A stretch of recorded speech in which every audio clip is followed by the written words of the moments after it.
Everyday Life with Guardsmares, Chapter 32. Philip Songwell's point of view. That's it, that's all you gotta do, Songwell. Do you think you can manage it? Philip Songwell, foremost teamster of Bitsmount Silvermine, was not sure that he could. I don't know, Mr. Bitsmount. It sounds simple, but what if I found out? Across from him, his boss, Galloway Bitsmount, sniffed his cognac and took a sip. We won't be found out, Songwell, not if you stick to the script. Do I have to go over it again? Swirling the expensive liquor in its fancy glass around with one hoof, he put the other on the table. We'll go in front of Celestia and you tell her it was your idea to reduce the timber allotment. You did it because you were under a lot of pressure to improve the productivity of the mine. Mr. Bitsmount held the glass up to the window high up in the ceiling, admiring the color of his drink and what little light percolated through the stained glass window into the basement tavern. And he didn't realize that some pony could have gotten hurt. You didn't realize that that's why there have been so many mine collapses. You're ashamed to know that your decision could have caused disaster, and you have trouble sleeping at night now that it's been made clear to what you've done. The young mine owner cocked-eyed him. Lay on the emotions, thick and heavy, Songwell. With a frown, Songwell pawed at his mug of ale. Is that really all it's gonna take? Bitsmount guffawed. Oh, pfft. You shed a few tears, Songwell, and watch Her Majesty lap them up. She loves serving as a confessor, hearing ponies regret all the misdeeds they've done. Oh, and she loves forgiving them even more. It's not just ponies either. Another long sniff was followed with a quick sip from his boss. How do you think Discord keeps getting out? She even goes and forgives him, whatever the tartars he is, instead of keeping him locked up. I suppose that's true.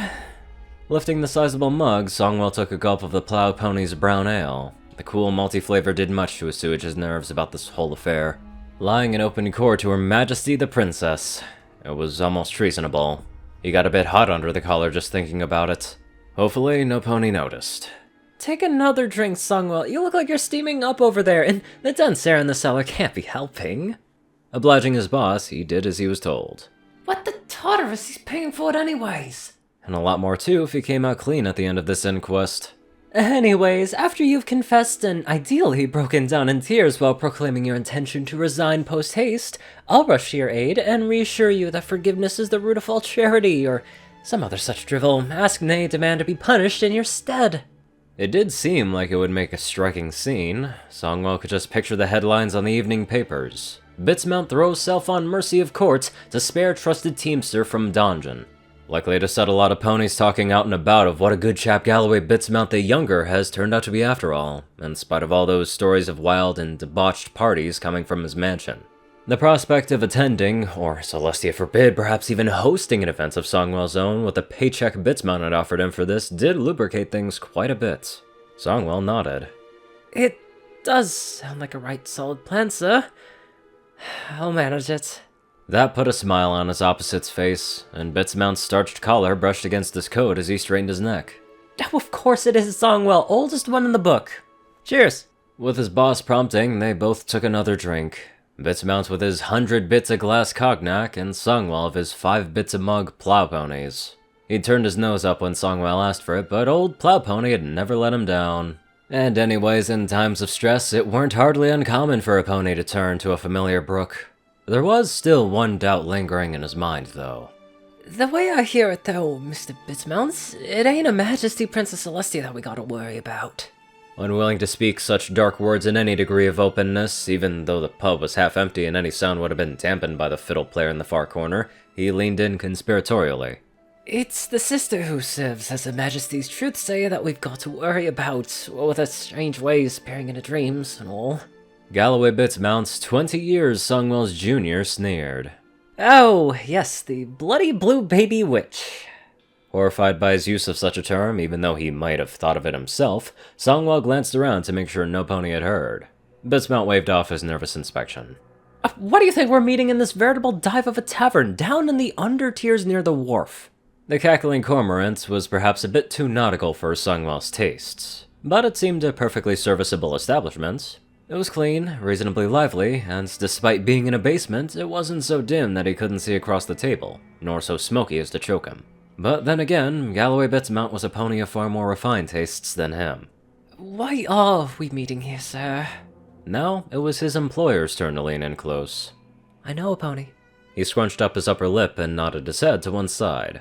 Well, I know a pony who knows a pony, who came to one of my little parties, who happens to be a friend with a pony who has dealings with a pony who has conducted business with a pony who knows a certain pony avowed of special skills.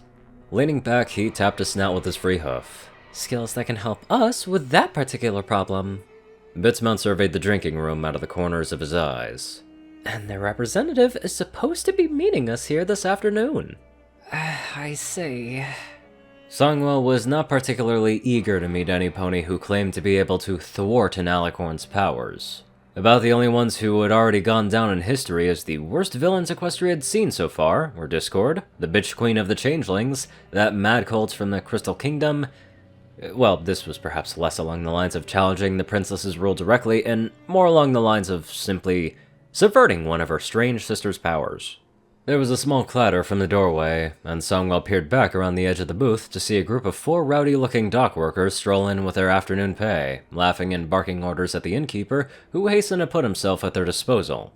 As he escorted them to a large booth in the far corner of the room, Songwell saw an old mare trundle in, after them. She looked ancient, with a gray mane, wrinkled lips, and a little white cane in one hoof.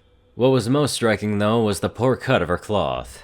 Songwell's employer was well dressed in a crisp suit with a starched collar and neat cuffs. Across from Bitsmount, Songwell had on a nice wool suit with a matching waistcoat, and a blue neckerchief for a bit of color.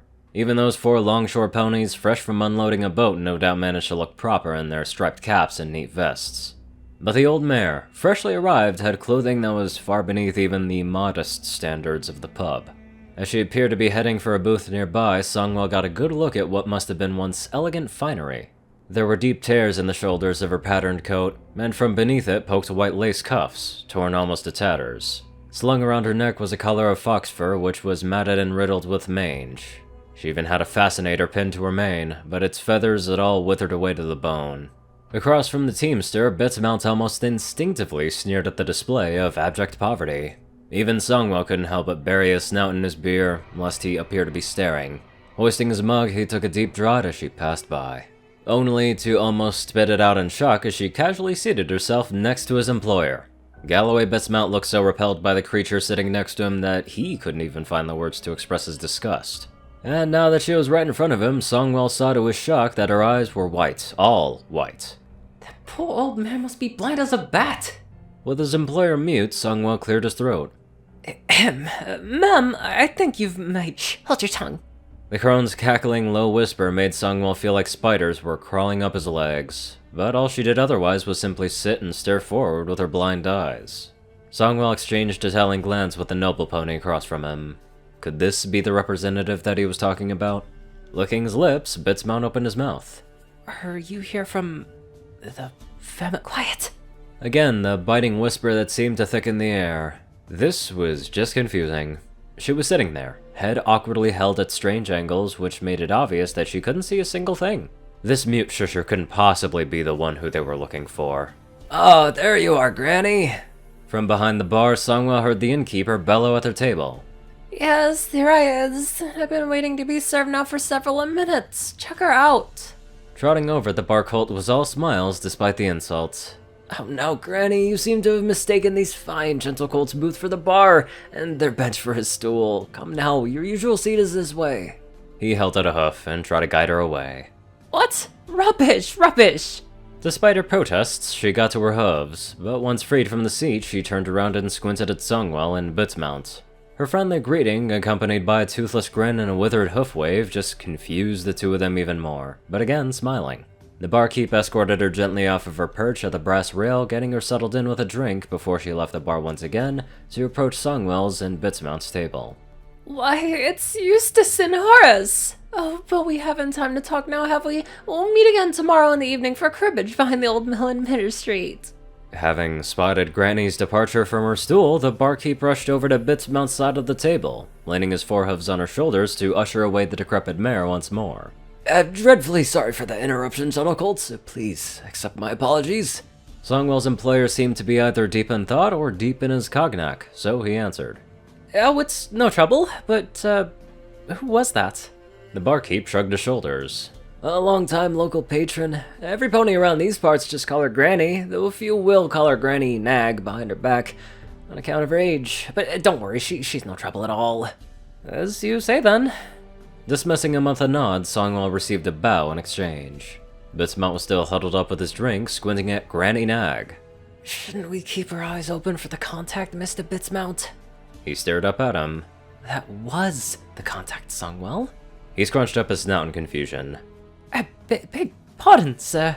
Tomorrow behind the old mill in Midder Street. Come now, Songwell, you can't have missed that. It seemed to him like nothing more than the ranting of an old crone, but Bitsmount seemed to be taking it seriously, for he downed the rest of his pricey cognac in a single gulp. Pulling out a handkerchief and wiping his mouth, he nodded at the teamster. Finish your swill, Songwell, and then let's go. We'll meet up tomorrow afternoon. Taking a long sip of his ale, Songwell peered into the smoke of the strange messenger mare.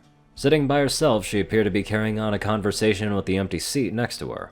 Well, if this was how Bitsmount's contact did business, then things were likely to get stranger by the end of it. But there was going to be a bag of bits in it for him at the end at least. Very odd way to say where the meeting place is, but hey, do what you gotta do in order to not get caught. Now let's get on to our sneaky donators. Top donators are 630, Peter Coulthard, J Tinman, Darkside Only One Thing, and Dash of Evergreen, Raiden, Narwhals, Black Moonheart, Pastel Skies, Austin Rollins, Crazy Killer 557, Stu Hex, Sword Brother and Mordred, Omicron Library, Will, Chris, Twinkie, Hadzaza, Ridesoul, Maverick, and many more fantastic people. Thank you all so much for watching this video and live life to the fullest.